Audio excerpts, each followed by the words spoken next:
Sunday. I'm not sure why I'm writing this down on paper and not on my computer.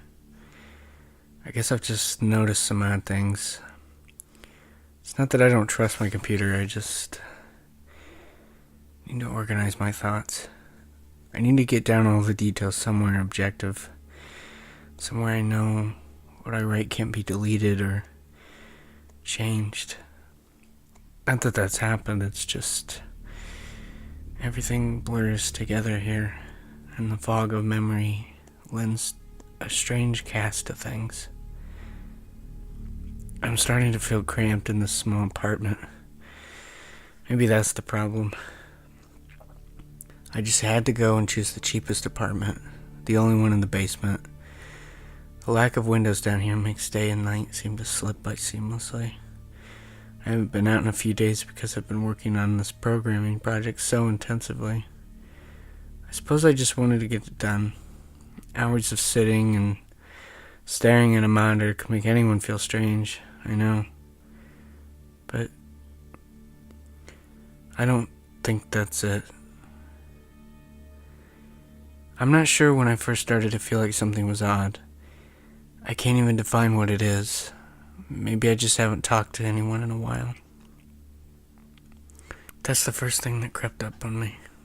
Everyone I normally talk to online while I program has been idle, or they've just simply not logged on at all. My instant messages go unanswered. Last email I got from anybody was a friend saying he talked to me when he got back from the store, and that was yesterday. I call with my cell phone, but reception's terrible down here. Yeah. That's it. I just need to call someone. I'm gonna go outside.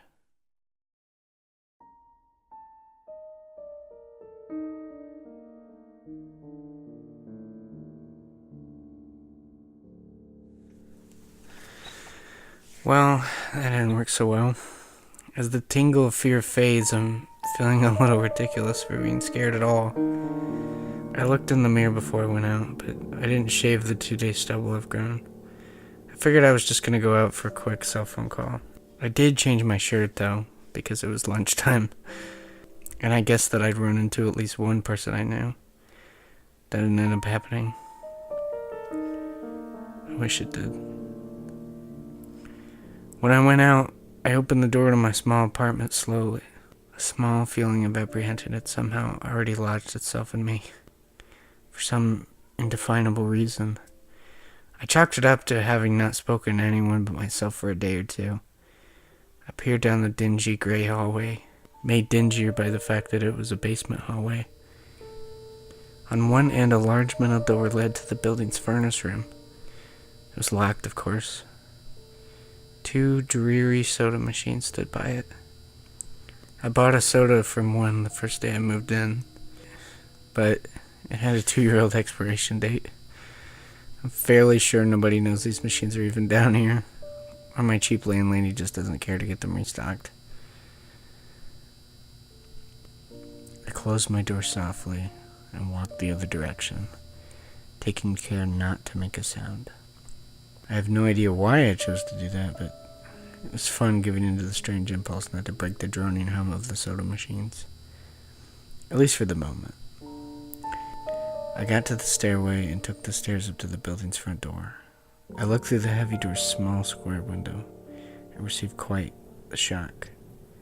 It was definitely not lunchtime. City gloom hung over the dark street outside, and the traffic lights at the intersection in the distance blinked yellow. Dim clouds, purple and black from the glow of the city, hung overhead. Nothing moved except the few sidewalk trees that shifted in the wind. I remember shivering, though I wasn't cold. Maybe it was the wind outside. I could vaguely hear it through the heavy metal door, and I knew it was that unique kind of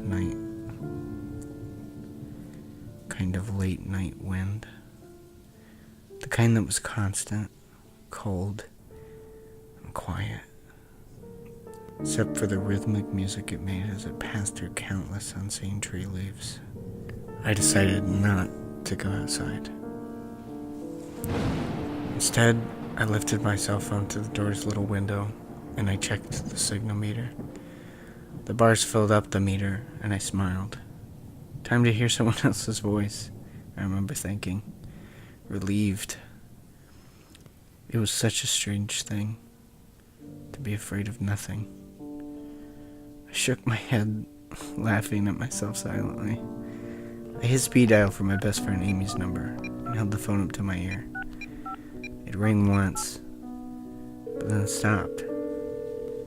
Nothing happened. Nothing happened. I listened to silence for a good 20 seconds, then hung up. I frowned and looked at the signal meter again. Still full. I went to dial her number again, but then my phone rang in my hand, startling me.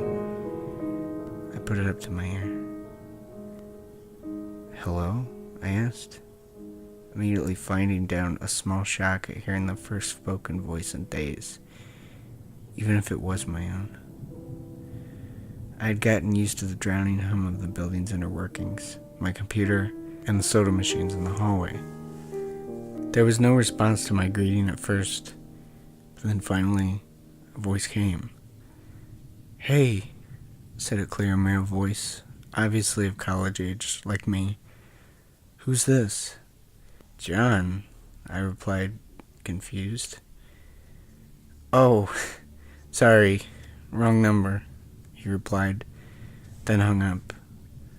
I lowered the phone slowly and leaned against the thick brick of the stairwell. That was strange. I looked at my received calls list, but the number was unfamiliar.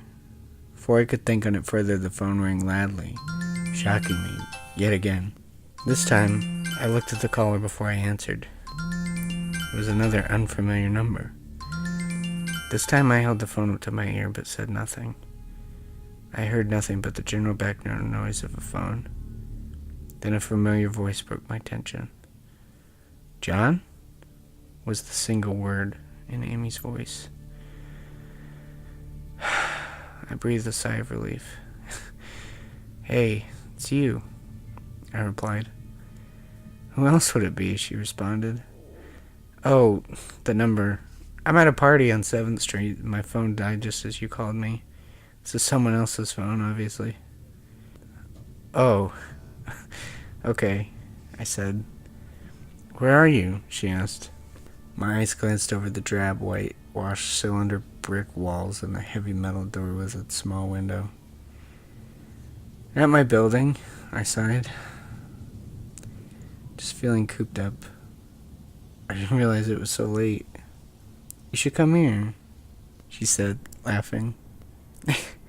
"Nah, I don't feel like looking for some strange place by myself in the middle of the night," I said, looking out the window at the silently windy street that secretly scared me just a tiny bit.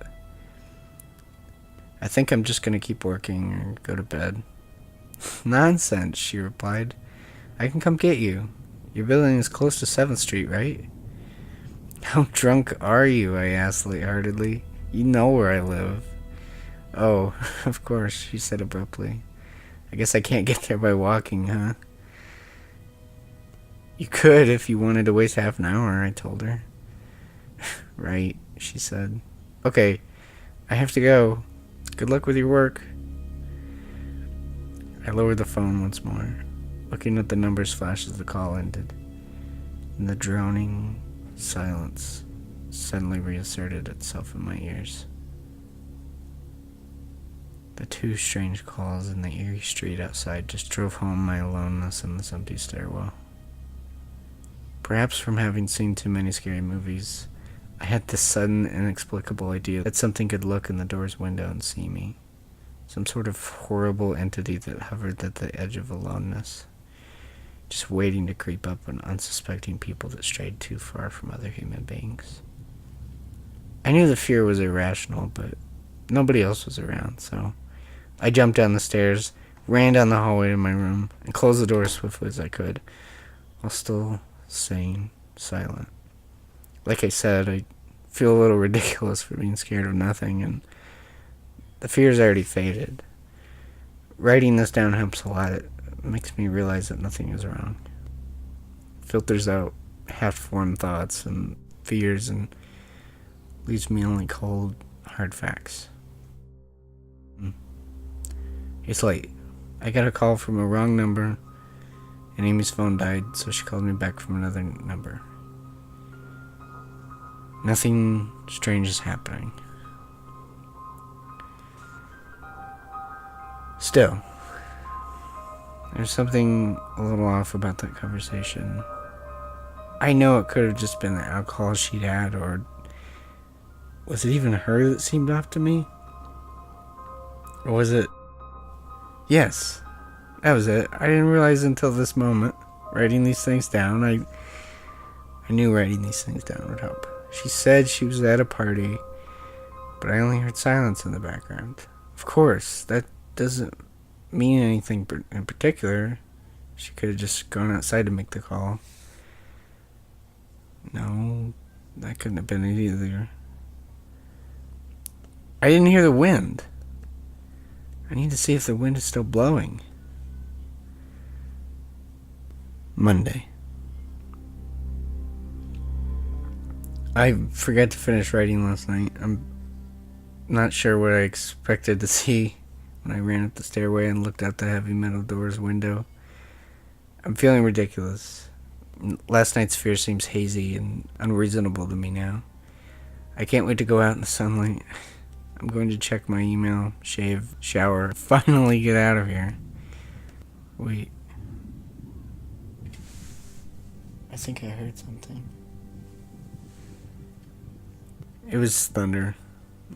That whole sunlight and fresh air thing didn't happen. I went out into the stairwell and up the stairs only to find disappointment. The heavy metal door's little window showed only flowing water as torrential rain slammed against it. Only a very dim, gloomy light filtered in through the rain. But at least I knew it was daytime, even if it was a gray, sickly, wet day. I tried looking out the window and waiting for lightning to illuminate the gloom, but the rain was too heavy and I couldn't make out anything more than vague, weird shapes moving at odd angles and the waves washing down the window. Disappointed, I turned around. But I didn't want to go back to my room. Instead, I wandered further up the stairs, past the first floor and the second. The stairs ended at the third floor, the highest floor in the building. I looked through the glass that ran up the outer wall of the stairwell. But it was warped. Thick kind that scatters the light. Not that there was much to see through the rain to begin with. I opened the stairwell door and wandered down the hallway. The 10 or so thick wooden doors, painted blue a long time ago, were all closed. I listened as I walked, but it was the middle of the day, so I wasn't surprised that I heard nothing but the rain outside.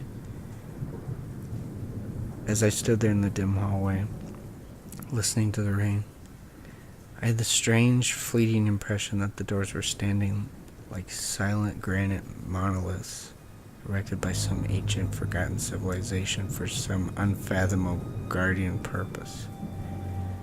Lightning flashed, and I could have sworn that, for a moment, the old grainy blue wood looked just like rough stone. I laughed at myself for letting my imagination get the best of me. But then it occurred to me that the dim gloom and lightning must mean that there was a window somewhere in the hallway.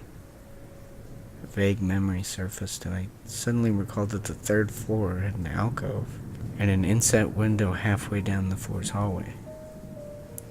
Excited to look out into the rain and possibly see another human being, I quickly walked over to the alcove, finding the large, thin glass window. Rain washed down it, as with the front door's window, but I could open this one. I reached a hand out to slide it open, but hesitated. I had the strangest feeling that if I opened that window, I would see something absolutely horrifying on the other side. Everything's been so odd lately. So I came up with a plan, and I came back here to get what I needed. I seriously don't think anything will come out of it, but I'm bored. It's raining. and I'm going stir crazy. I came back to get my webcam. The cord isn't long enough to reach the 3rd floor by any means, so I'm going to hide it between the 2 soda machines in the dark end of my basement hallway. Run the wire along the wall and under my door, and put black duct tape over the wire and blend it in with the black plastic strip that lungs around the base of the hallway's walls. I know this is silly, but I really don't have anything better to do. Well, nothing happened. I propped up in the hallway to stairwell door, steeled myself, then flung the heavy front door wide open and ran like hell down the stairs to my room and slammed the door. I watched the webcam on my computer intently, seeing the hallway outside my door and most of the stairwell. I'm watching it right now and I don't see anything interesting. I just wish the camera's position was different so that I could see out the front door. Hey, somebody's online. I got out an older, less functional webcam that I had in my closet to video chat with my friend online. I couldn't really explain to him why I wanted a video chat, but it felt good to see another person's face. We didn't talk about anything meaningful, but I feel much better. My strange fear is almost past. I would feel completely better, but there was something odd about our conversation. I know that I've said that everything has seemed odd, but still, he was very vague in his responses. I can't recall one specific thing that he said. No particular name or place or event, but he did ask for my email address to keep in touch. Wait, I just got an email. I'm about to go out. I just got an email from Amy that asked me to meet her for dinner at the place we usually go to. I do love pizza, and I've just been eating random food from my poorly stocked fridge for days, so I can't wait. Again, I feel ridiculous about the odd couple of days I've been having. I should destroy this journal when I get back. Oh, another email. I almost opened the door, but I read the email first.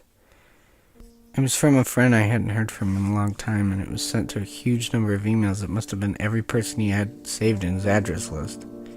It had no subject, and it said simply, "Seen with your own eyes, don't trust them, they..."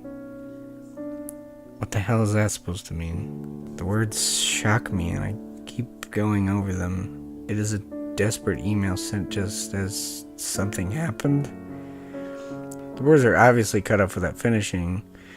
On any other day, I would have just dismissed this as spam from a computer virus or something, but the words "seen with your own eyes," I can't help but read over this journal and think back over the last few days and realize that I have not seen another person with my own eyes or talked to another person face to face. The webcam conversation with my friend was so strange, so vague, so eerie. Now that I think about it, was it eerie? Or is the fear clouding my memory? My mind toys with the progression of events I've written here, painting out that I have not been presented with one single fact that I did not specifically give out unsuspectingly. The random wrong number that got my name and the subsequent strange return call from Amy, the friend that asked for my email address. I messaged him first when I saw him online. And then I got my first email a few minutes after that conversation. Oh my God. That phone call with Amy, I said over the phone, I said I was within a half an hour's walk of 7th Street. They know I'm near there. What if they're trying to find me? Where is everyone else? Why haven't I seen or heard anyone else in days? No. This is crazy. This is absolutely crazy. I need to calm down. This madness needs to end. I don't know what to think.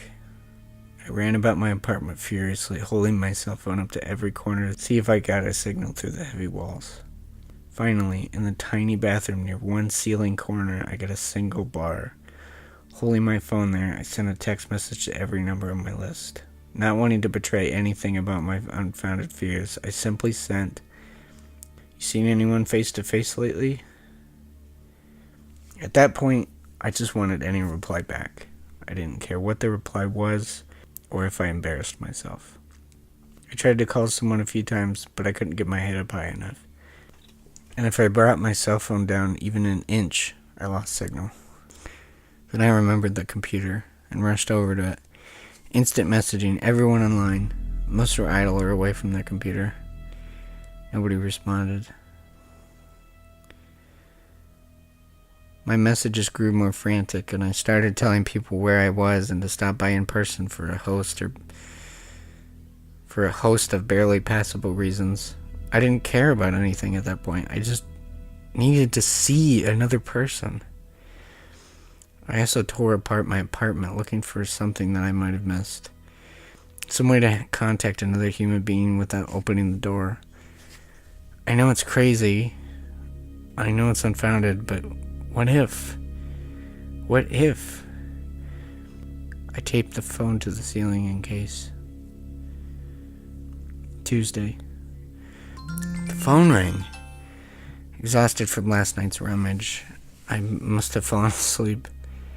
I woke up to the phone ringing, and I ran into the bathroom, stood on the toilet, and flipped open the phone taped to the ceiling. It was Amy. I feel so much better. She was really worried about me, and apparently had been trying to contact me since the last time I talked to her. She's coming over now, and yes, she knows where I am without me telling her. I feel so embarrassed. I'm definitely throwing this journal away before anyone sees it. I don't even know why I'm writing in it now. Maybe it's just because it's the only communication I've had at all since God knows when. I look like hell, too. I looked in the mirror before I came in here. My eyes are sunken, my stubble is thicker, and I just look generally unhealthy. My apartment is trash, but I'm not going to clean it up. I think I need someone else to see what I've been through. These past few days have not been normal. I am not one to imagine things. I know I have been the victim of extreme probability. I probably missed seeing another person a dozen times. I just happened to go out when it was late at night, or in the middle of the day when everyone was gone. Everything's perfectly fine. I know this now. Plus, I found something in the closet last night that has helped me tremendously. A television. I set it up before I wrote this, and it's on in the background. Television has always been an escape for me, and it reminds me that there's a world behind these dingy brick walls. I'm glad Amy's the only one that responded to me after last night's frantic pestering of everyone I could contact. She's been my best friend for years. She doesn't know it, but I count the day that I met her among one of the few moments of true happiness in my life. I remember that warm summer day fondly. It seems a different reality from this dark, rainy, lonely place. I feel like I spent days sitting in that playground, much too old to play, just talking with her and hanging around, doing nothing at all. I still feel like I can go back to that moment sometimes. And it reminds me that this damn place is not all that there is.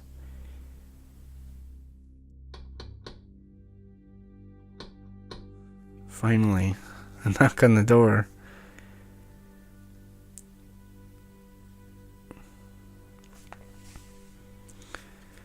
I thought it was odd that I couldn't see her through the camera I had between the two soda machines.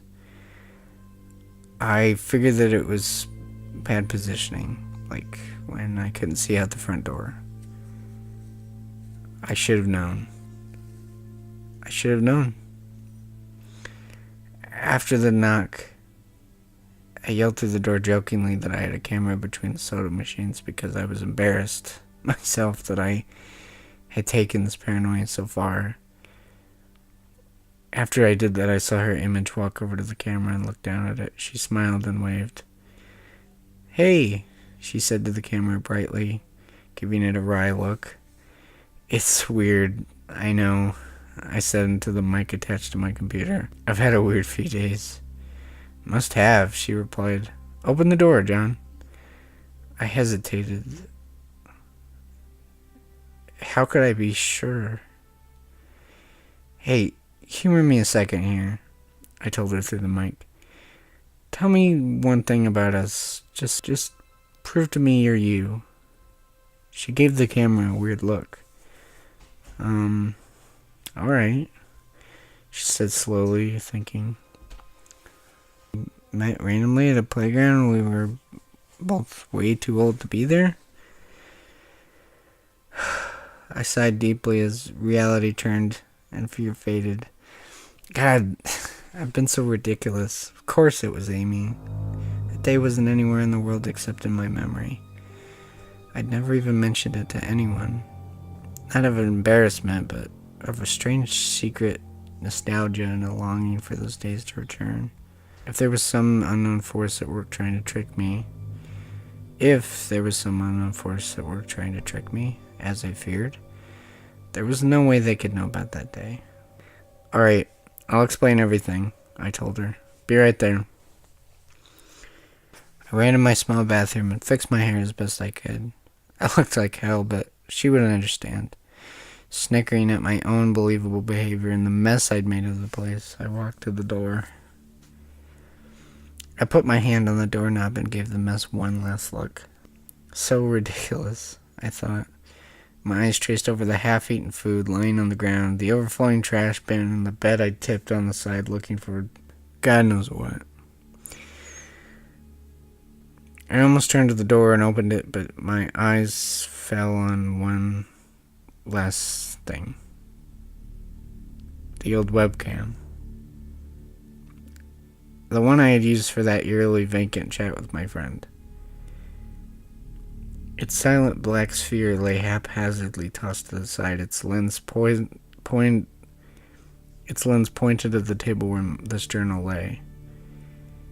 An overwhelming terror took me as I realized that if something could see through that camera, it would have seen what I just wrote about that day. I asked her for any one thing about us, and she chose the only thing in the world that I thought they or it did not know. But it did. It did know. It could have been watching me the whole time. I didn't open the door. I screamed. I screamed in uncontrollable terror. I stomped on the old webcam on the floor. The floor shook and the doorknob tried to turn, but I didn't hear Amy's voice through the door. Was the basement door made to keep out drafts too thick? Or was Amy not outside? What could have been trying to get in if not her? What the hell is out there? I saw her on my computer through the camera outside. I heard her on the speakers through the camera outside. But was it real? How could I know? She's gone now, I screamed, and shouted for help. I piled up everything in my apartment against the door. Friday. At least I think it's Friday. I broke everything electronic. I smashed my computer to pieces. Every single thing on there could have been accessed by my network access or worse, altered. I'm a programmer. I know every little piece of information I gave out since this started. My name, my email, my location. None of it came back from outside until I gave it out. I've been going over and over what I wrote. I've been pacing back and forth, alternating between stark terror and overpowering disbelief. Sometimes I'm absolutely certain some phantom entity is dead set on the simple goal of getting me to go outside, but back to the beginning with the phone call with Amy. She was effectively asking me to open the door and go outside. I keep running it through my head. One point of view says I acted like a madman, and all of this is the extreme convergence of probability. Never going outside at the right times by pure luck. Never going outside at the right times by pure luck. Never seeing another person by pure chance. Getting a random nonsense email from some computer virus at just the right time.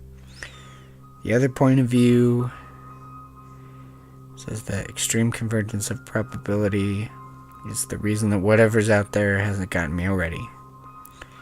Keep thinking, I never opened the window on the 3rd floor. I never opened the front door. Until that incredibly stupid stunt with the hidden camera, after which I ran straight to my room and slammed the door.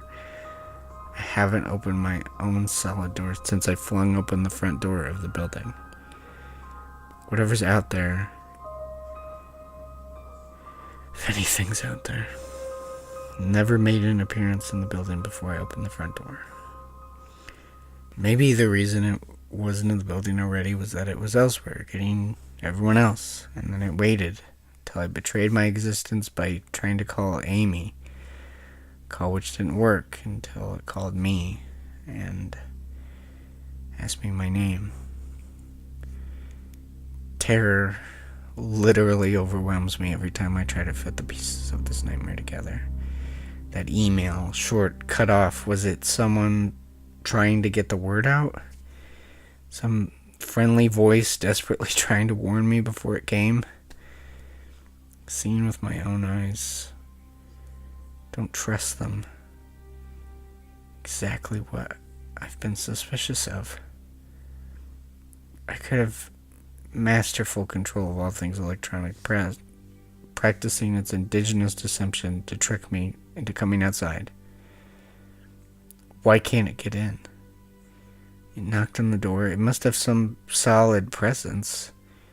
The door, the image of those doors in the upper hallway is guardian monolith flashes back in my mind every time I trace this path of thoughts.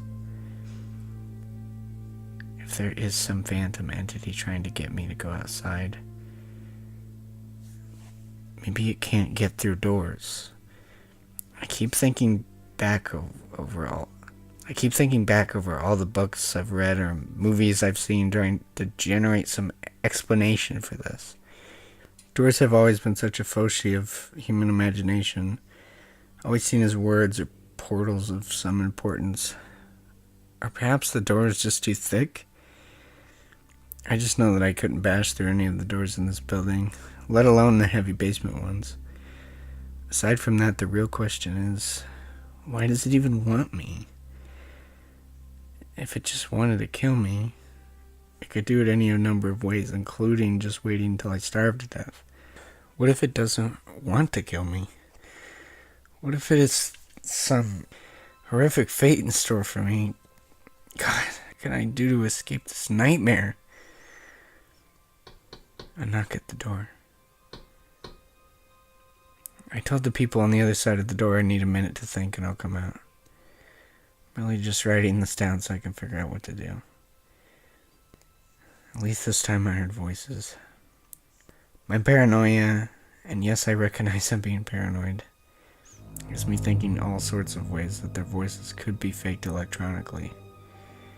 There could be nothing but speakers outside, simulating human voices. Did it really take them 3 days to come talk to me?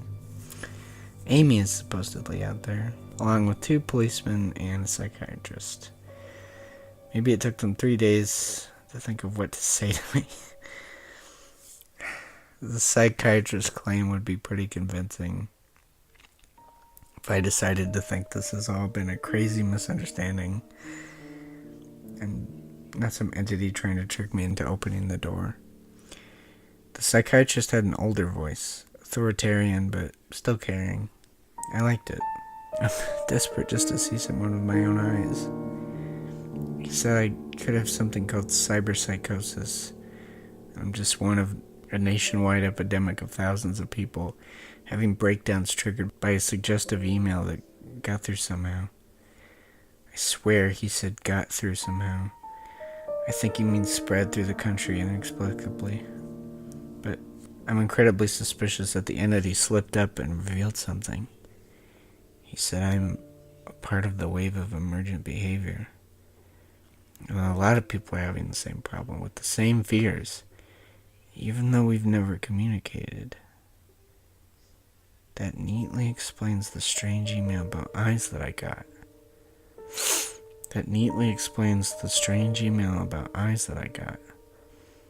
I didn't get the original triggering email.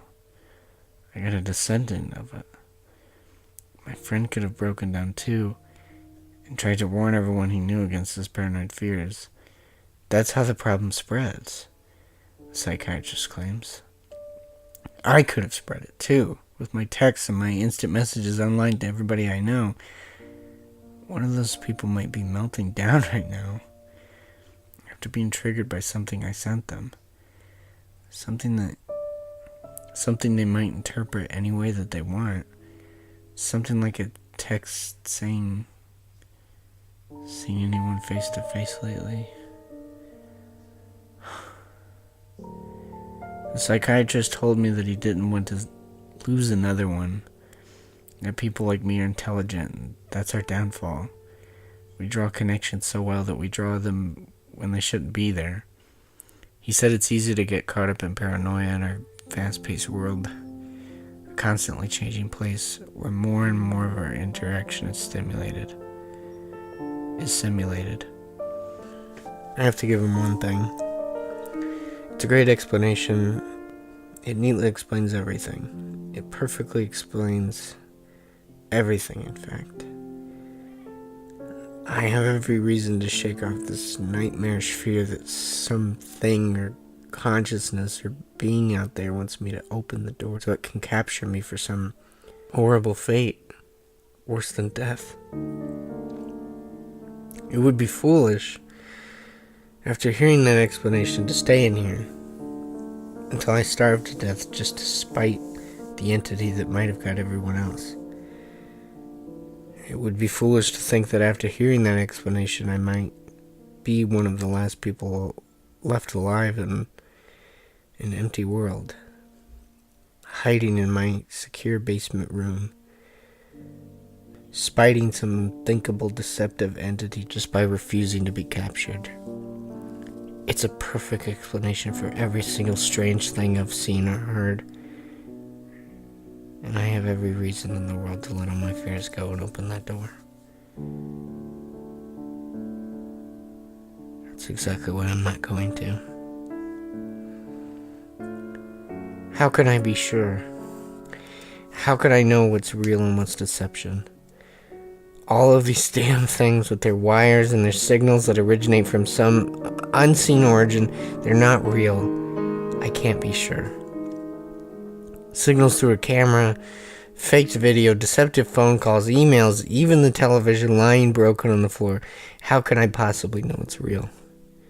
It's just signals, wave, light, the door. It's bashing on the door. It's trying to get in. What insane mechanical contrivance could it be using to simulate the sound of men attacking the heavy wood so well? At least I'll finally see it with my own eyes. There's nothing left in here for it to see me with. I've ripped apart everything else. It can't deceive my eyes, can it? Seen with your own eyes, don't trust them. They wait. What's that desperate message trying to tell me to trust my eyes? Or warning me about my eyes too? Oh my god, what's the difference between a camera and my eyes? They both turn light into electrical signals. They're the same. I can't be deceived. I have to be sure. Date unknown. I calmly asked for paper and a pen, day in and day out, until it finally gave them to me. Not that it matters. What am I going to do, poke my eyes out? The bandages feel like part of me now. The pain is gone. I figure this will be one of my last chances to write legibly as, without my sight to correct my mistakes, my hands will slowly forget the motions involved. This is a sort of self-indulgence, this writing. It's a relic of another time, because I'm certain everyone left in the world is dead. There's something far worse. I sit against the padded wall day in and day out.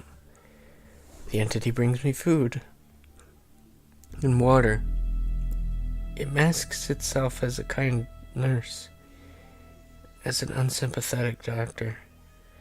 I think it knows that my hearing has sharpened considerably now that I live in darkness.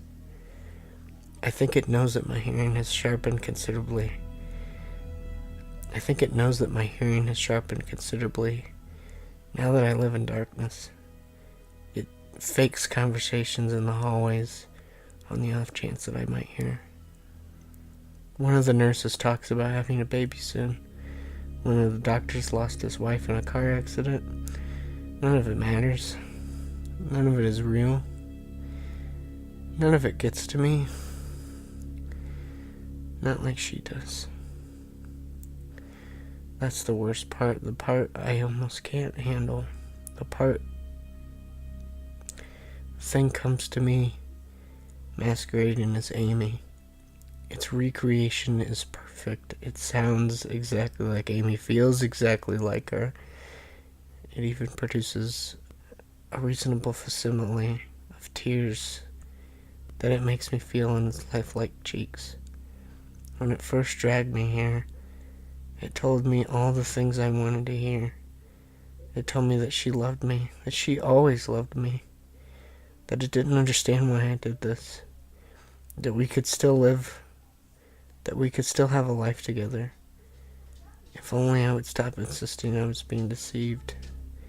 It wanted to believe. It wanted me to believe. No, it needed me to believe that she was real. I almost fell for it. I really did. I doubted myself for the longest time, and in the end, though, it was all too perfect, too flawless, and too real.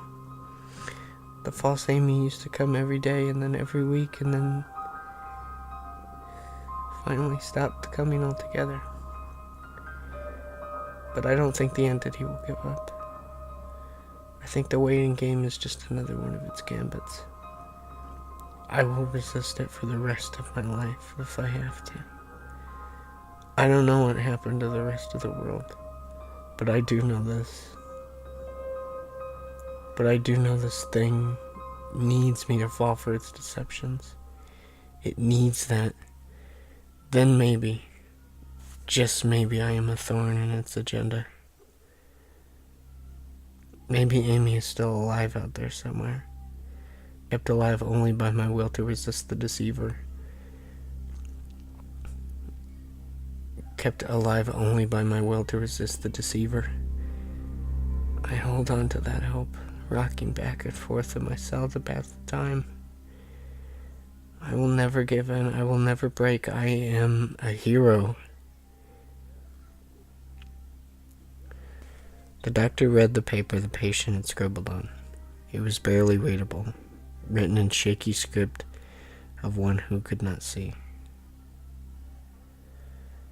The doctor read the paper the patient had scribbled on. It was barely readable, written in the shaky script of one who could not see. He wanted to smile at the man's steadfast resolve, a reminder of the human will to survive. But he knew that the patient was completely delusional. After all, a sane man would have fallen for the deception long ago. The doctor wanted to smile. He wanted to whisper words of encouragement to the delusional man. He wanted to scream. But the nerve filaments wrapped around his head and into his eyes made him do otherwise. His body walked into the cell like a puppet and told the patient once more that he was wrong and that there was nobody trying to deceive him. His body walked into the cell like a puppet and told the patient once more that he was wrong and that there was nobody trying to deceive him.